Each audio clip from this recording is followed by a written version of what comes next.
अब भगवान को पार जाना था। भगवान ने कहा भैया केवट पार करो। पार जाएंगे। केवट बड़ा विचित्र जवाब देता है कि कही तुम्हारो मरम में जाना, मांगी नावना केवट आना। अच्छा, यहाँ पे लिखा बाबा ने कि मांगी नाव। क्या भगवान श्री राम केवट से नाव मंगा सकते हैं? अगर बोलना नहीं है तो ऐसे करके बताइए, मंगा सकते हैं? नहीं मंगा सकते। क्यों? क्योंकि दाता ये कर राम, भिखारी सारी दुनिया, सारा संसार तो प्रभु से मांग रहा। लेकिन बाबा ने लिखा मांगी नाव न केवट आना। कहने का भाव है मांगी नाव। भगवान ने कहा भैया केवट देखो, हमें तुम्हारी नाव तो चाहिए, मांगी नाव। I want your boat but not giving that you money. तुम्हारी नाव तो चाहिए, लेकिन सुनो, हमारे पास उतराई में देने के लिए तुम्हें ना केवट आना। हमारे पास उतराई में देने के लिए 1 आना 2 आना रुपया पैसा भी अब आना है तो आओ, नहीं आना तो अच्छा। सपोज दैट, मान लीजिए भगवान ने नाव मंगाई तो केवट को हाँ बोलना चाहिए ना। लेकिन केवट कहता है भगवान मैं आपका मर्म जानता हूं।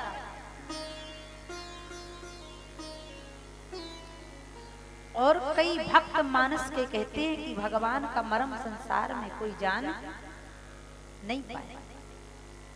भगवान श्री राम का संसार में कोई मर्म नहीं जान पाया। भगवान कृष्ण का भी कोई मर्म नहीं जान पाया। और राम का तो तब नहीं जान पाए, बोले जब प्रभु श्री राम का अवतार हुआ। प्रभु राम का अवतार कहाँ हुआ? तौसीर में, अवध। अवध का मतलब आघन वध। बोले जहां पर किसी भी प्रकार से, किसी भी तरीके से किसी प्राणी का वध ना किया गया हो वह अवध। भगवान का अवतार जब अवध में हुआ तब कोई मर्म नहीं जान पाया।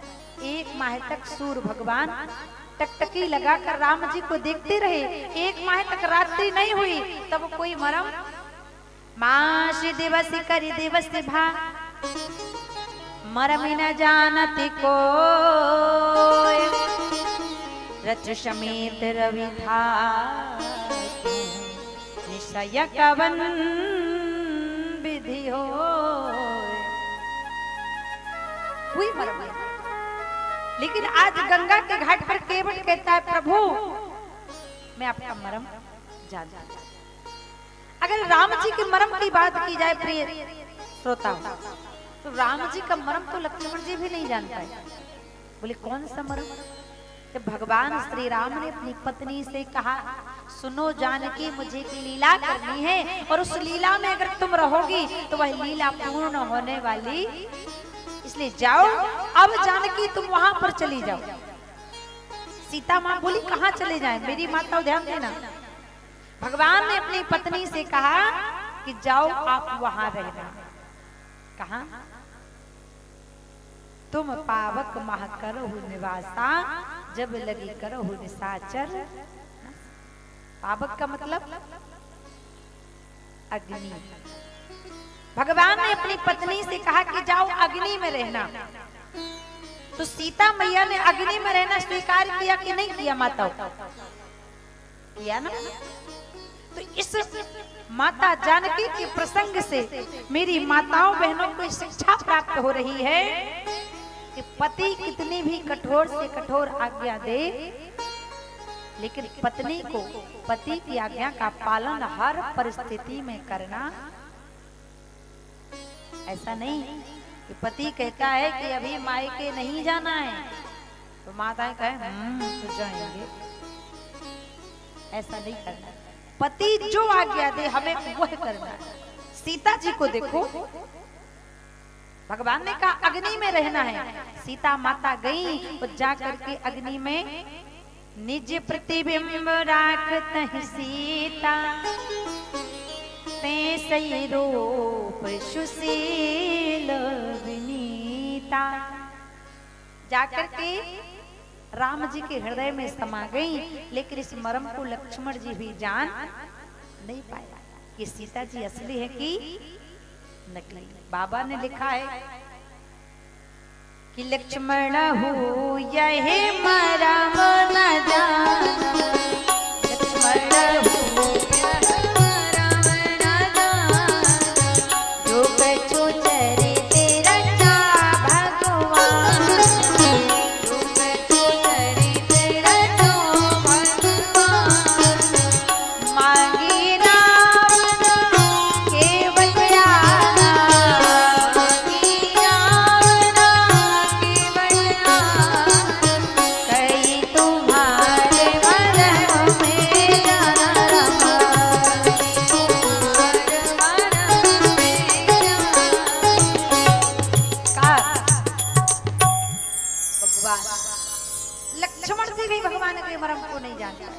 सीता जी असली की बोले लक्ष्मण हो यह मर्म न जाना, जो कछु चरित रचा भगवान। लेकिन केवट भगवान से कहता है भगवान मैं आपको नाम नहीं दूंगा, क्योंकि कही तुम्हार मर्म में जान। अच्छा, अगर राम चर्चा चली है तो ध्यान देना, राम जी के मर्म की चर्चा की जाए, बात की जाए, तो प्रभु का मर्म तो हनुमान जी महाराज नहीं जान पाए। अब आप कहोगे हनुमान जी कब नहीं जान पाए? बोले जब भगवान श्री राम समुद्र से पार गए, समुद्र से भगवान जब पार गए तो भगवान ने देखा लंका पहुंचने पर कि लंका की तलहटी पर आकाश मार्ग में रावण की सभा लगी है। जिस सभा में मंदोदरी के कर्णफूल बिजली के समान चमक रहे, रावण का मुकुट छत्र चमक रहा। उसी समय भगवान मर्यादा पुरुषोत्तम श्री राम ने रावण की सभा को नष्ट करने के लिए शब्द भेदी बाण चलाया। और प्रिय सज्जनों, संसार में केवल 4 लोग शब्द भेदी बाण चलाना जानते थे। कौन कौन?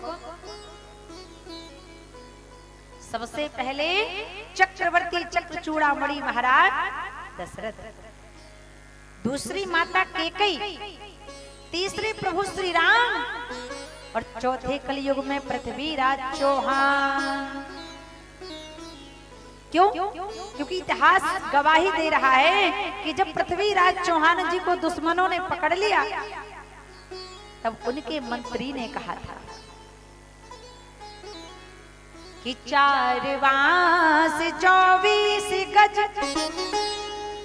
अंगुलियाष्ट प्रमाण, ताऊ पर सुल्तान है मते चूक चौहान। लेकिन प्रश्न खड़ा हो जाता है कि जब राजा दशरथ शब्दभेदी बाण चलाना जानते थे, तो फिर राजा दशरथ ने श्रवण कुमार को बाण क्यों मारा? क्योंकि जब श्रवण कुमार ने अपने माता पिता को जल पिलाने के लिए पात्र उठाया, नदी में डुबोया, तो आवाज कहां से निकली? कहां से निकली? तुम्बी से। तो बाण तुम्बी पर लगना चाहिए, ना कि श्रवण कुमार। तो राजा दशरथ ने लक्ष्य भेदी बाण, शब्द भेदी बाण तो तुम्बी पर ही चलाया, लेकिन पीछे से बाण चलाने वाला कोई और था, और वह कोई साधारण नहीं था।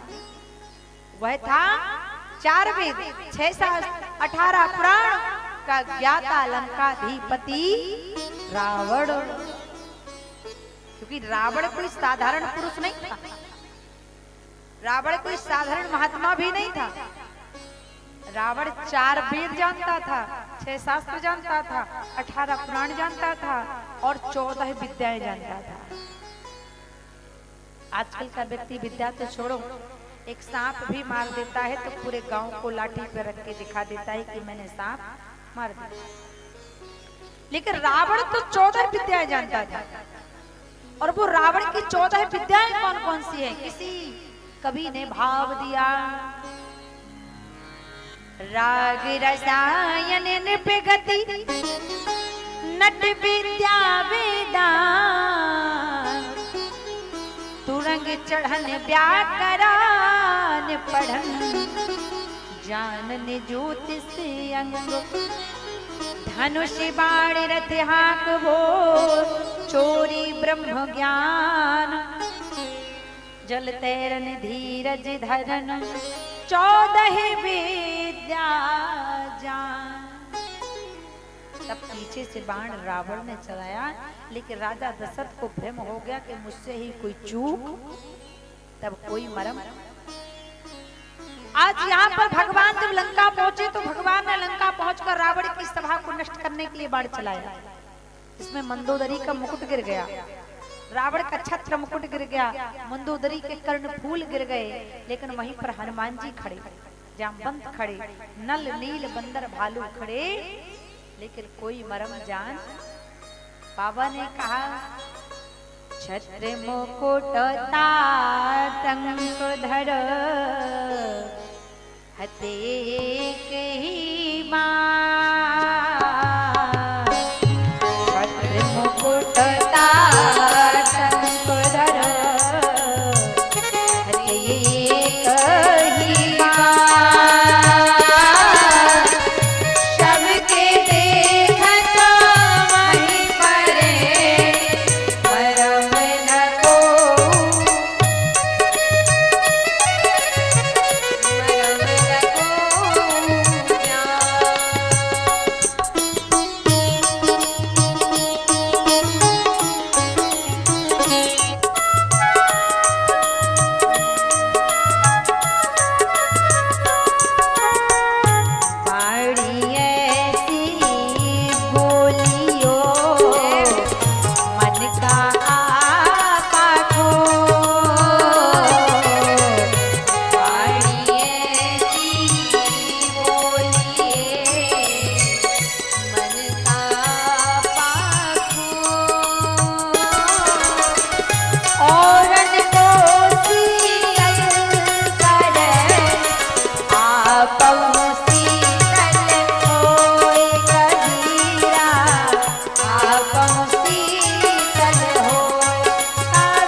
भेदी बाण चलाया, रावण का मुकुट गिर गया, लेकिन कोई मरम जान।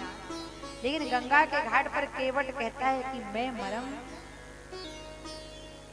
भगवान केवट से पूछते हैं भैया तुम बार बार कहते हो कि मेरा मरम जानते हो। लोग कहते हैं कि मेरा मरम तो लोग तब नहीं जान पाए। बोले कब? बोले जब भगवान श्री राम रावण का वध करके वापस अयोध्या आए तो राम जी सबसे पहले किससे मिले? बहुत सुंदर।